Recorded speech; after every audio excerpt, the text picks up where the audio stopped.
Está empezando ya, acá ya es de noche, y está empezando 48 horas muy especiales, 2 días que son del pasado más reciente, porque recuerdan unas fechas que se iniciaron en 1927, pero que, de acuerdo al plan que tengo de contarles hoy, vamos a ver que estos 94 años, digamos, pasaron muchísimas cosas, sobre todo dentro de esos 94 años, los 60 y pico más que transcurrieron dentro de lo que se llamaba la Unión Soviética. Un poco el tema de hoy es como el Rebbe derrotó a los soviéticos.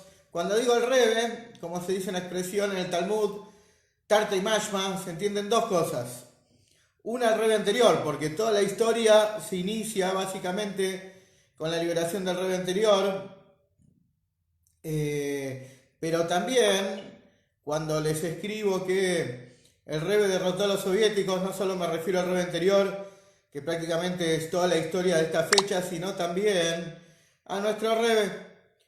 También a nuestro Rebbe me refiero, porque muchas de las historias que les voy a contar en los próximos minutos tienen que ver, como silencio acá esto, tiene que ver un poco con el tema de justamente qué pasó durante todos los años duros de la Unión Soviética. Pero bueno, básicamente, ahora que es 12 de Tamuz, hoy a la tarde ya no se decía Tajanún, no se decía las partes, vamos a decir, tristes de la plegaria.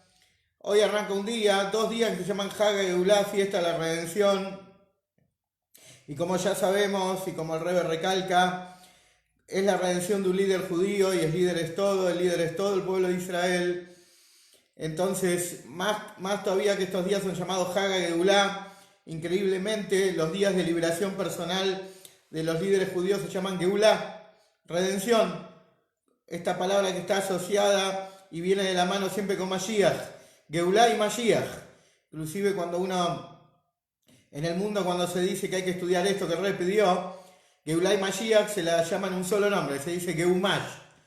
Geumash es como una mezcla, vieron como hoy en día se hacen las telenovelas que se mezclan los apellidos o los nombres de protagonistas femenino y masculino. Bueno, Geulah y Mashiach también se asocian en un nombre que es Geumash. Entonces, justamente estos días de historia del Rebbe anterior son llamados días de Geulah. Y el Rebbe explica a nuestro Rebbe que al llamarse Geulah estos días es porque directamente están conectados con nuestra Geulah, con la que empezamos a vivir, con la que estamos instalados, con la que se está produciendo en el mundo a cada instante. Es decir, son días que, aunque lo vemos a la distancia, a 94 años atrás, tienen una repercusión directa en lo que estamos viviendo hoy. Y más que nada porque hoy, hablando con un amigo que suele participar acá, hoy le decía a la mañana que todo lo que está pasando en el mundo, todo lo que sucede en el mundo, realmente de alguna manera son los efectos residuales de la vieja Unión Soviética. Todo lo que vemos hoy en día con toda esta mediatización y todo este bombardeo de todas estas teorías que vienen un poco a socavar la moral de Occidente y a dificultar el desarrollo de los países, todo este bombardeo mediático que hay ya cada vez más intenso, ¿sí? Todas estas cuestiones marxistas destructivas que vemos en la sociedad, ni hace falta nombrarlas, que nos bombardean hace rato los medios de difusión y los políticos se suben a esa inmoralidad pensando que así van a ganar más votos. Todo esto es un efecto residual de lo que quedó de la vieja Unión Soviética. Esta Unión Soviética, que realmente con lo que les voy a contar se van a identificar mucho con lo que está pasando hoy en países latinoamericanos. ¿Sí? Cuando uno lee que en Venezuela, o en Cuba, o en Nicaragua, o quizás en Argentina, los derechos humanos empiezan a vulnerar, o que la gente empieza a hacer fila porque se muere de hambre, porque no tiene un plato de comida. Bueno, esto pasaba en la Unión Soviética. Esto es lo que vivieron los judíos de 1917 a 1989. Además de la persecución religiosa, la persecución cultural, la persecución al judaísmo y a los judíos en sí. Es decir, los judíos vivían en esas condiciones, como uno ve hoy las imágenes en Venezuela, que hay hambrunas y se mueren de hambre y la gente no tiene para comer y hay un tirano. esto es el efecto residual de esa vieja Unión Soviética, donde era exactamente lo mismo, había un partido único, que no había otra voz, no había elecciones, las elecciones eran ficticias, como en cualquier país bananero de acá de Latinoamérica, era todo ficticio, la democracia y las elecciones. Entonces, un poco los pongo y les cuento esto para que vean el marco histórico y cómo hay ciertos puntos de similitud, y un poco como conclusión para explicarles un poco justamente que hoy en día lo que siempre les remarco, que no tenemos que tener ningún tipo de miedo al ver la situación mundial o la situación política o lo que sucede, porque como les decía al principio, esto nada más es un efecto residual. Residual viene la palabra residuo, residuo es basura, es decir, ya esto es algo que no tiene valor y sentido. Una cosa era una Unión Soviética que imponía miedo y terror, y otra cosa es estos países de costa pobre que vivimos, prácticamente que uno ve las aberraciones que suceden y da gracia, ¿sí? Cómo los gobiernos y los gobernantes se han deteriorado tanto. Pero no es lo que les quiero contar hoy, un poco les quiero contar justamente toda la historia de sacrificio del rey anterior y de los judíos que se quedaron en Rusia, en la vieja Unión Soviética, que se componía de muchos países, de Rusia principalmente, pero muchos países que componían ese estado de terror comunista que era la extinta, la que ya no existe, la Unión Soviética. Entonces, el Rebbe de Lubavitch vivía en Petersburgo, ahí era la central mundial de Lubavitch, y ya hace rato que la parte judía del Partido Comunista lo venía persiguiendo, porque la gran mayoría de los líderes judíos o había abandonado la Unión Soviética o había sucumbido al miedo, se había declarado al judaísmo y a cualquier creencia como algo prohibido. De ahí viene esa famosa frase tristemente célebre, que la religión es el opio de los pueblos. Era una de las formas que trataban los comunistas de demonizar a cualquier creencia. Y así, mucha persecución, se cerraban escuelas, se cerraban sinagogas. Los comunistas eran muy inteligentes, dejaban una sinagoga abierta para mostrarla a la prensa internacional, para mostrar que había libertad de culto y no había persecución, pero cerraban todas las demás y perseguían con fiereza a todo lo que tenía algún aspecto judío. Se perseguía a los maestros, a los rabinos, al moel que realizaba circuncisiones, al que hacía una yejitá. Cualquier atisbo del judaísmo era realmente peligro de vida. Se empezaba a vivir una vida subterránea, las yeshivot eran secretas, se iban mudando de ciudad en ciudad, de pueblo en pueblo, lejos de los ojos de la policía secreta o los miembros judíos del Partido Comunista que perseguían con ferocidad a todos los judíos. Así fue que a mediados de Sivan, ¿sí?, del año 27, encarcelaron al rey anterior, lo llevaron a lo que les contaba un poco la semana pasada, esta cárcel de Shpalerki, esta cárcel donde se fusilaba a los contrarrevolucionarios, pero milagrosamente sabemos que él fue liberado, lo enviaron al exilio, y del exilio volvió a los pocos días. El 12 le informaron, un día como hoy, durante el día, el 12 le informaron que estaba libre, pero recién el 13 le firmaron el documento que podía salir, porque aunque ustedes no crean, también había prohibición de circulación en la Unión Soviética. Tenían que sacar también, hacer el trámite, porque no se podía circular de ciudad a ciudad. Si te agarraba la policía con un documento que pertenecías a otra ciudad, sí, podías también ir preso. Es decir, que también está muy asociado el despotismo y la tiranía con la prohibición de circular, emigrar del país o circular en el país también. Es decir, fíjense las coincidencias de hoy en día con esa vieja y terrorífica Unión Soviética. Pero bueno, todos sabemos que el rey anterior, después de Simchat Torah, fue expulsado de la Unión Soviética y los judíos quedaron, ¿sí? Prácticamente el líder que quedó fue el papá del rey de Lubavitch, Rabbi Levi Yitzhok, que el año pasado estudiamos un poquito, como también padeció las cárceles soviéticas y el destierro, el exilio a lugares inhóspitos. Pero bueno, los judíos quedaron en la Unión Soviética durante muchas décadas, desafiando, realmente sosteniéndose como podían, en una pobreza absoluta, con imágenes de peores a las de Venezuela, Cuba, o que se puede imaginar hoy en día, con racionamiento de comida, con la gente que moría por hambrunas, el judío que tenía que estar siempre en el mercado negro, porque si el judío estaba en blanco o estaba anotado tenía que trabajar forzosamente un sábado, entonces los judíos ya quedaban fuera del sistema y corrían más riesgo de vida todavía. Realmente todo el heroísmo de los judíos que se mantuvieron fuertes a pesar de que corría riesgo su integridad física, su salud, no tenían para comer, y así todo daban la vida por su identidad judía, porque sus hijos sigan el camino de ser judíos, porque estudien Torah, por mantener las mitzvot, por comer kasher, por hacer un brit milá. Es decir, durante décadas realmente de sacrificio para mantener la llama judía encendida, para que Dios no permita no se apague. Pero lo que les quiero contar básicamente hoy, que les decía al principio que es el segundo significado del título, es como nuestro Rebbe estuvo detrás del sostenimiento de los judíos en la Unión Soviética durante toda esta época, como durante décadas el Rebbe mandó espías secretos. ¿Vieron cuando vemos nosotros las películas de espionaje o vemos James Bond?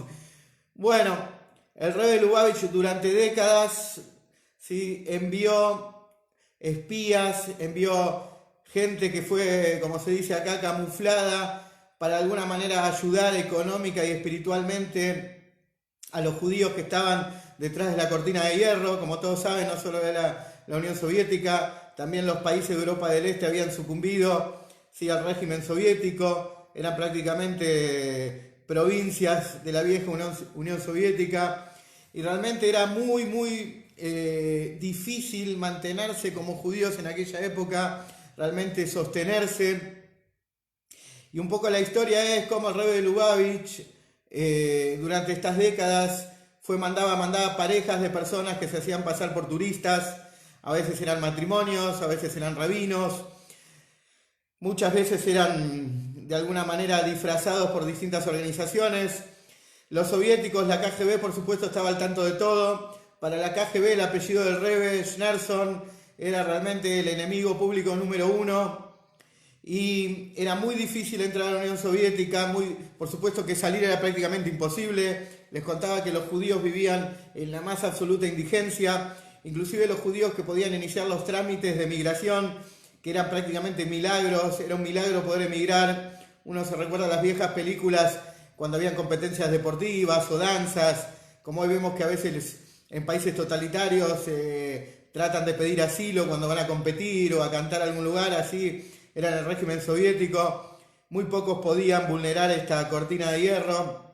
Los judíos que pedían el permiso de migración tenían que perder los trabajos, realmente quedaban postergados y se abría un legajo en la KGB porque se los trataba de que estaban colaborando con el extranjero. Los costos y los impuestos eran altísimos si uno quería tener un permiso de salida. Realmente por ahí uno lograba hacer los papeles, pero cuando llegaba el momento de pagar los impuestos de salida era un imposible. Eran sumas siderales.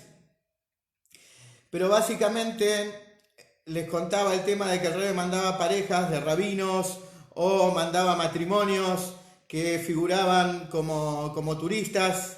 El régimen soviético hacía que solamente se podían hospedar en hoteles especiales, hoteles como en las viejas películas, les decía, de 007, hoteles que estaban en esa época ya llenos de cámaras y micrófonos, donde los judíos que iban, estos de alguna manera espías enviados por el Rebbe, se alojaban y no hablaban, se escribían en papelitos para que no los escuchen en la habitación del hotel, estaban monitoreados todo el tiempo por la KGB. Los permisos también, cuando uno llegaba, tampoco había una libre circulación para el turista. En general, los judíos que eran enviados por el Rebbe iban a grandes ciudades, iban a Moscú, a Petersburg, iban a la capital de Lituania, a Vilna, a Jersón, a lugares que habían poblaciones judías grandes, y en sus valijas llevaban dos tipos de cosas esencialmente. Llevaban lo que se llama Tashmishei Kedushá, serían objetos sagrados, tefilín, mezuzot, ¿sí? Cosas necesarias para vivir una vida judía, y llevaban aparatos tecnológicos de última generación. ¿Para qué? Cosas que por ahí eran chiquitas, transportables, que valían mucho dinero, que en la Unión Soviética que se iba atrasando, en algún vamos a decir algún término tecnológico, en la Unión Soviética no había de esto. ¿Para qué? Porque ellos se lo daban a las comunidades judías para que las comunidades judías vendan esa tecnología en el mercado negro y así poder sostenerse. Así poder sostener a las comunidades o sostenerse entre ellos, e inclusive vender esa tecnología que traían y tener un pedazo de pan, poder comprar algo para comer. Porque como les decía, el hambre era una palabra que estaba instalada de forma permanente en la vieja Unión Soviética. Por supuesto que también parte de las misiones que durante décadas fueron, hay grandes rabinos hoy en día de Chabad en distintas partes del mundo que participaron de más jóvenes de estas misiones secretas, muchos apellidos ilustres, que realmente muchos de ellos fueron capturados, inclusive sus mujeres, pasaron noches en sótanos de terror, hasta que se enteraba la embajada de Estados Unidos y ejercía un poco de presión. Incluso a partir del año 67 caducó la embajada de Israel en la Unión Soviética. Todos saben que como consecuencia de la guerra de los 6 días, hasta cierto momento hubo cierta simpatía o cierta comunicación desde la fundación del Estado de Israel en los primeros años con la Unión Soviética, pero en el año 67 se cortó, ya se desalojó a los diplomáticos israelíes. La Unión Soviética se puso decisivamente del lado árabe, que es algo que continúa hasta hoy en día, con la Unión Soviética vendiéndole tecnología a Irán e instalándose continuamente. Entre paréntesis, hoy salió en todos los medios la noticia de que tuvieron que cerrar momentáneamente la central nuclear, que fue hecha con tecnología rusa, en Irán, en Bushehr. Entonces, pero volviendo al tema, hasta cierta época había agentes de la Mossad en la Unión Soviética, por lo menos de manera más masiva. Los diplomáticos israelíes trataban de juntarse de una manera que no genere sospecha con los dirigentes judíos. Yo me acuerdo, les estoy hablando hace más de 30 años, y tiene que ver un poco también con esta historia. En Betar nos enseñaban cómo escribir cartas a los judíos que estaban en la Unión Soviética, cómo comunicarnos. Los judíos que estaban en la Unión Soviética, y muchos de ellos, los dirigentes, eran Hasidim de Chabad, alumnos del Rebbe que habían quedado atrapados tras la cortina de hierro. Estaban desesperados por comunicarse con el Rebbe, con escribirse, y había todo un código secreto. La palabra Rebbe no se decía porque te ponía en peligro. Era un sistema que, si ustedes conocieron un poco lo que es el régimen soviético, o como fue en Rumania hasta que cayó el dictador, en los edificios donde vivía siempre había un soplón. Te denunciaban a la policía secreta con cualquier actividad, si te venían a visitar. Cualquier actividad sospechosa que alguien te visitaba en casa, ya encendía una alarma y ya era una denuncia en el monobloc donde vos vivías. Los judíos mismos, a veces, que eran miembros del partido, ocupaban un cargo ahí en la cámpora soviética, tenían a veces, también te denunciaban. Entonces era muy difícil. Los hasidim estaban desesperados, entonces había que manejarse con códigos secretos. Decir la palabra Rebbe te ponía en peligro. Se decía siempre el abuelo. Era la forma de identificar al Rebbe. Y los hasidim estaban desesperados realmente por recibir nuevas hijot, nuevas charlas del Rebbe, nuevos mamarín, nuevas enseñanzas, realmente de que haya un fabrengen, que haya un encuentro hasídico, que realmente haya una motivación, que haya alegría, conectarse. Estaban totalmente aislados en un país inhóspito, con un régimen totalitario, con dificultades muy grandes, pasando la vergüenza del hambre, como les decía antes, viviendo una vida de temor y de miedo, de ser denunciados. Y llegaban estos turistas, entre comillas, estos emisarios del Rebbe, y realmente tenían que aprender. Había una organización en Estados Unidos que se llamaba Ezrat Ahim, que literalmente significa ayuda a los hermanos, porque nadie de los que viajaba podía mostrarse realmente que tenía relación con el Rebbe de Lubavitch, porque lo ponía en peligro. Para la KGB hablar de Lubavitch, hablar de Schneerson, era una provocación. Tenían que ser muy cuidadosos. Y entonces, incluso en Estados Unidos, ellos se tenían que cuidar. Por eso los que viajaban hacían todo tipo de operativo como para no ser descubiertos que la misión venía desde el Rebbe de Lubavitch, y todos los trámites se hacía a través de esta organización Ezrat Ahim, ayuda entre hermanos. Y así era que llegaban, tenían que llevar tefilín, para reponer a la gente que no tenían, las cosas se gastaban, había que llevar mezuzot para nuevas familias que empezaban a cumplir. Entonces la KGB te revisaba todo lo que llevabas. Ellos estaban ya preparados para saber que tenían que contestar, y si los llevaban y los atemorizaban o los amenazaban, también no tener miedo y que contestar. Era muy común que cuando te descubrían con pares de tefilín, te digan, pero usted está trayendo tefilín acá. No, son los de mi señora. Ellos solían contestar. Muy gracioso porque sabemos que las mujeres no ponen tefilín, pero era lo que contestaban. Por ejemplo, llevaban libros, cantidades industriales de libros. Pero ¿qué hacían? Había también todo un sistema que se llamaba de añejamiento de los libros. Casi una escena de, si te acuerdan de la lista de Schindler, cuando falsificaron un papel, el contador falsificó un papel y le virtió un poco de café para engañar a los oficiales nazis. Bueno, se añejaban a los libros, porque uno conseguía donaciones de libros para mandar Sidurim, libros de la Torá, libros del Hasidut. Si eran nuevos, cuando ellos llegaban ahí a la aduana, al aeropuerto de Moscú, se los retiraban. Entonces, ¿qué hacían ellos? Hacían todo un operativo de añejamiento como para que las páginas parezcan viejas, se los humedecía un poco a los libros, para que cuando eran abiertas las valijas, y decían, ¿qué son estos libros? Son los libros que yo utilizo todos los días para estudiar. Nadie se imaginaba que les iban a repartir libros viejos o algo así, se veían que eran libros de uso personal. Habían muchas formas de así introducir objetos de santidad, libros, y así todo, en muchas oportunidades estos turistas eran capturados, eran llevados, les cortaban las líneas telefónicas en los hoteles para que no pidan ayuda, pero así todo siempre se enteraban los cónsules americanos que estaban ahí en Moscú de que habían sido capturados, incomunicados y se aparecían. ¿Cómo se enteraban? También es una historia muy larga. El Rebbe estaba detrás de todo a cada minuto. Inclusive también era muy difícil. La gente escribía cartas al Rebbe y esas cartas también podían ser capturadas en el viaje de vuelta antes de salir de la Unión Soviética. Había toda una forma. Ellos escondían las cartas entre la ropa sucia como para que no tampoco sean detectadas. Era todo un trabajo también. Eran muy cuidadosos cuando se encontraban con la gente, porque encontrarte con alguien era poner en peligro a ese alguien, era realmente llevarlo de alguna manera ya a la cárcel. Porque si vos te reunías con un extranjero, ya te denunciaban por actividad contrarrevolucionaria, por pasar información al enemigo. Entonces eran muy cuidadosos de encontrarse con la gente.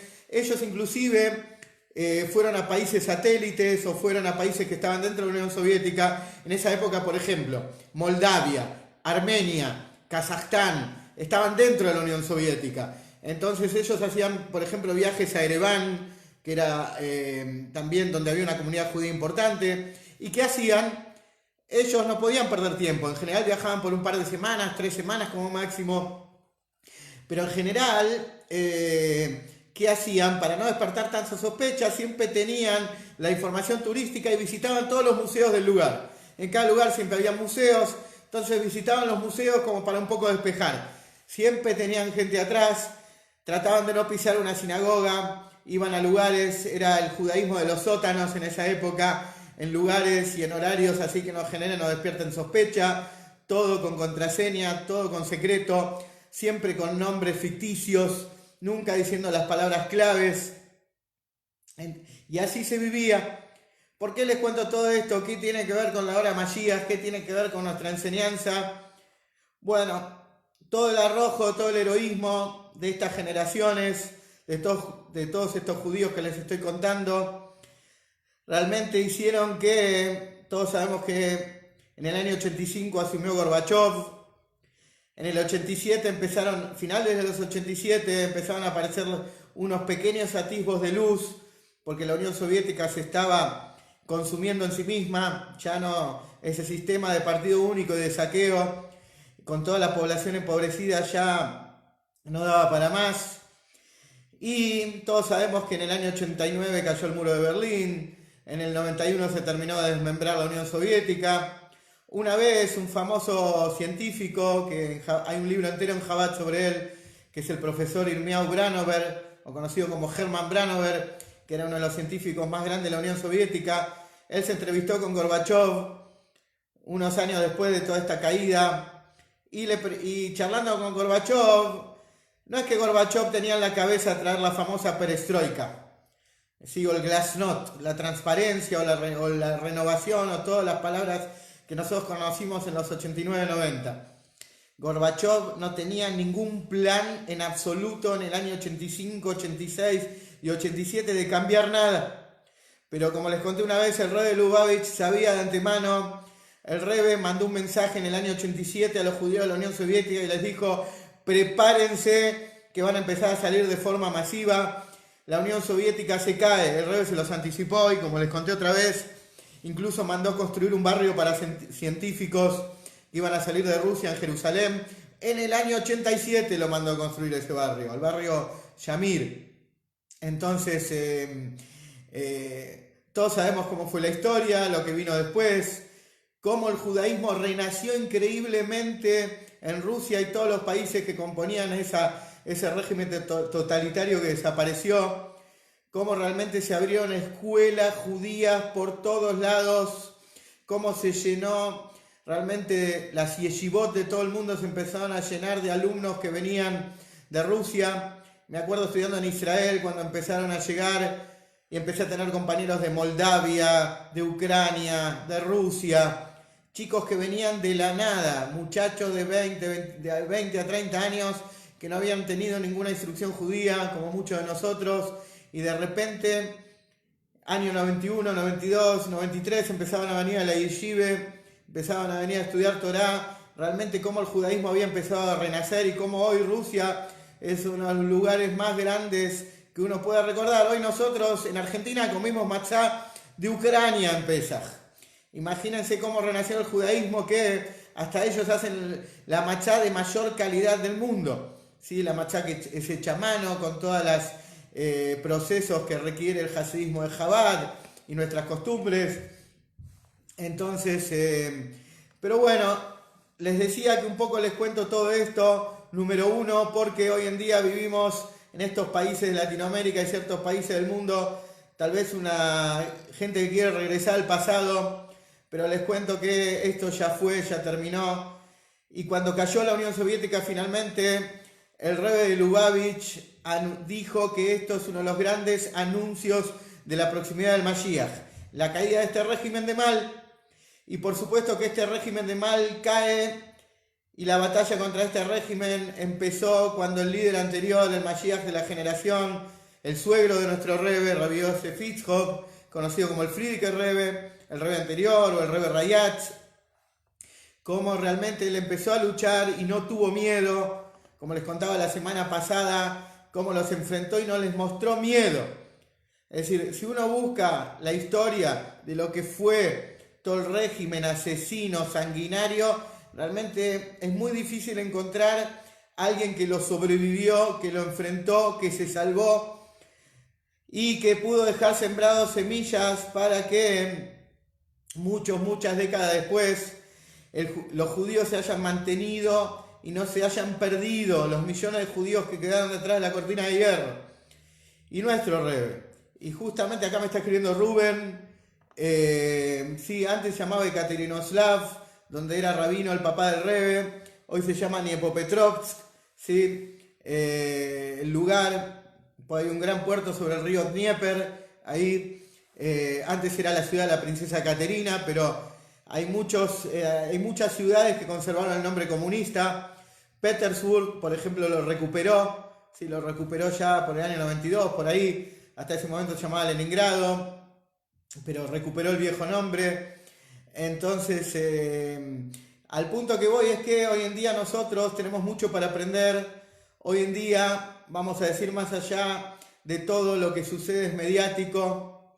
Los medios de comunicación nos hacen nos asustan, los gobiernos incluso nos quieren asustar, pero como judíos tenemos que mantener más que nunca la vara alta, como diría un entrenador de fútbol famoso.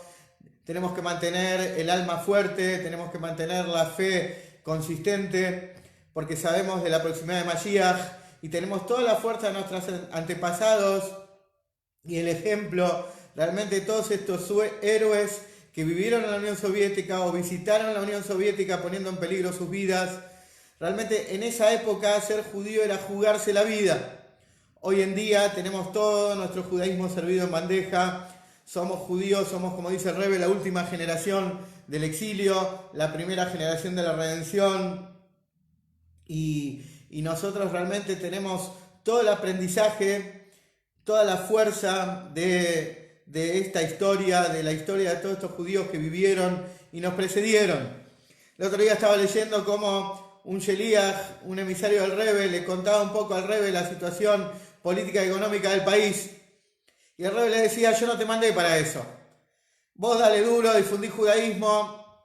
Y esto es un poco a veces que la gente nos consulta, uy, mirá lo que está pasando en el país, lo que está pasando acá, lo que está pasando allá, cómo me voy a mantener sano, cómo me voy a mantener con sustento, cómo mi economía.